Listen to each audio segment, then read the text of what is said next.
নাও। Hello বন্ধুরা, স্বাগতম তোমাদের সবাইকে। আমি একটা নতুন ব্লগ নিয়ে চলে এসেছি। সেখানে তোমাদের বলবো কোথায় যাচ্ছি, কি করলাম, সবই তোমাদের দেখাবো। দেখতে থাকো। আমরা যাচ্ছি আজকে নবদ্বীপে। সেখানে গিয়ে কি কি করলাম সেগুলোই তোমাদের সঙ্গে শেয়ার করছি। এখন আমরা চলেছি নবদ্বীপের উদ্দেশ্যে। এখানে কালকে রথ দেখবো, তোমাদের সাথে বলাই হয়নি। নবদ্বীপে আমার বাপের বাড়ি, বাবাকে দেখতে যাচ্ছি। সঙ্গে থাকো, আবার যেতে যেতে অনেক কিছু দেখাবো তোমাদের, আরো অনেক জিনিস আসবে, তার জন্য আমাদের সঙ্গে থাকো আর দেখতে থাকো। এবার আমরা দেখো চলছি রাস্তা দিয়ে। বৃষ্টি হচ্ছিল, তাই চারিদিকে জল জমেছে। এত সুন্দর লাগছিল, আকাশটা মেঘে ভর্তি। বৃষ্টি এখানে এখন আর হচ্ছে না, কিন্তু আকাশে মেঘ আছে। ব্যস্ত রাস্তা, আমাদের গাড়ি ছুটে চলেছে নবদ্বীপের উদ্দেশ্যে। রাস্তার দু সাইডে এত সুন্দর লাগছে যে ছবিগুলো তুললাম, তোমরা একটু আমাদের সঙ্গে দেখো। তো আমরা এইভাবে যাচ্ছি, যেতে যেতে দেখো দুপাশে আমরা একটা গ্রামের ভেতর দিয়ে যাচ্ছি, মেন রোড ধরে না গিয়ে, কারণ তাড়াতাড়ি পৌঁছতে পারবো।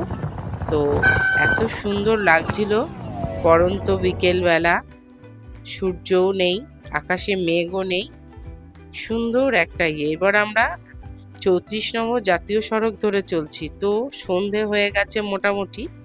তো এত সুন্দর রাস্তা, একদম খুব স্পিডে গাড়ি চলছে, আর তার সাথে আস্তে মিউজিক চলছে, খুব ভালো লাগছে।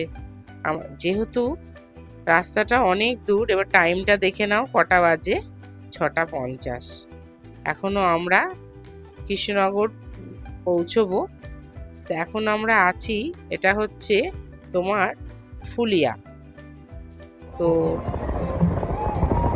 আমরা আস্তে আস্তে রানাঘাট থেকে ফুলিয়া পৌঁছাম, তারপর সেখান থেকে আমরা কৃষ্ণনগর যাচ্ছি। এবার হাইওয়ে দিয়ে যাচ্ছি, দেখো রাস্তা একদম ফাঁকা। অনেক দিন ধরেই যাবো করছি, আজ সকালেই যাওয়ার কথা ছিল, কিন্তু একটু প্রবলেমে যাওয়া হয়নি। এখন আমরা সন্ধেও হয়ে গেছে। এবার যেহেতু অনেকক্ষণ আমরা এসছি, একটু খিদে পেয়ে গেছে, তো আমরা একটা ধাবা কাম রেস্টুরেন্ট, খুব সুন্দর জায়গাটা, সেখানে সবাই মিলে নামলাম। সন্ধ্যায় কিছু স্ন্যাক্স খাবো। তো আমরা প্রথমেই চলে গেলাম চায়ের কাছে। গরম গরম চা খাবো বলে আমরা চায়ের, এখানে মাটির ভাঁড়ে চায়ের গন্ধটা আমার দারুণ লাগে। তো আগে আমরা যাব চায়ের কাউন্টারে। দেখো আমরা যাচ্ছি, চলে এলাম ভেতরে। ঢুকে দেখলাম বেশ সুন্দর চায়ের ব্যবস্থা।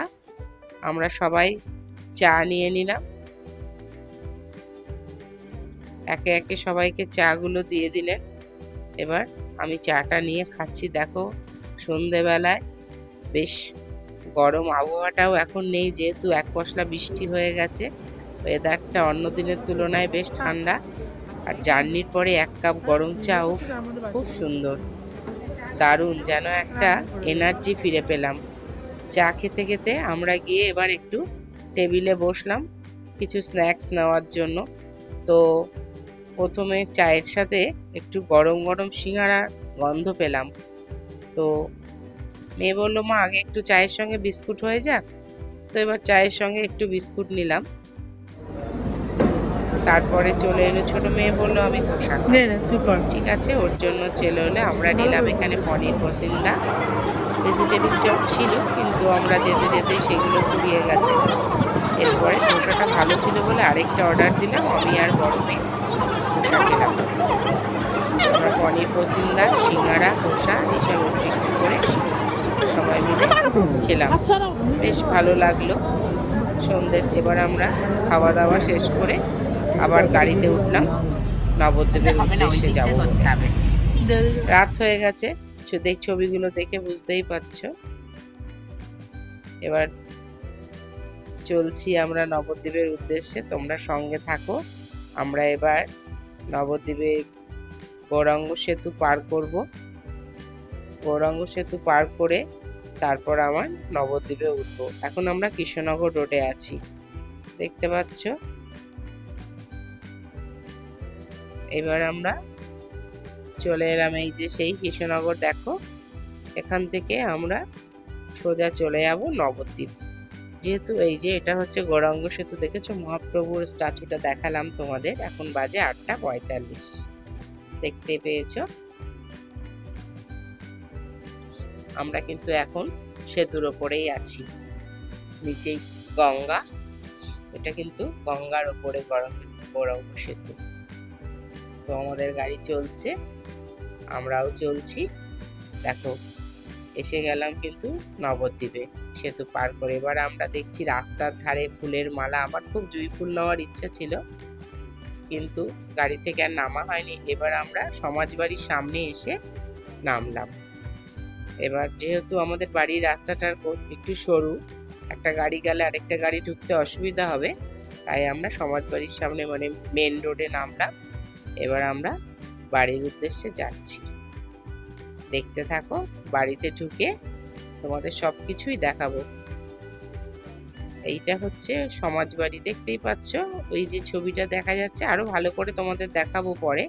আজ রাত হয়ে গেছে তো, এখন ওই যে সমাজবাড়ির দুপাশে দোকানগুলো, হ্যাঁ, এই যে দুদিকে দোকানের মাঝখান দিয়ে আমাদের বাড়ির রাস্তা। এই আমার বাড়ির রাস্তা দিয়ে হেঁটে চলেছি,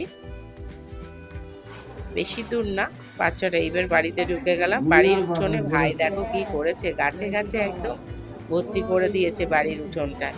প্রচুর গাছ এনে লাগিয়েছে, এপাশ ওপাশ দুপাশ দিয়ে একদম গাছ লাগিয়েছে। তাই ঘুরে ঘুরে একটু দেখছিলাম ভাই কি করেছে। এবার আমরা উঠলাম, দোতলায় চলে যাচ্ছি মায়ের কাছে। মা তো খুব খুশি, অনেক দিন পরে বাপের বাড়িতে এলাম।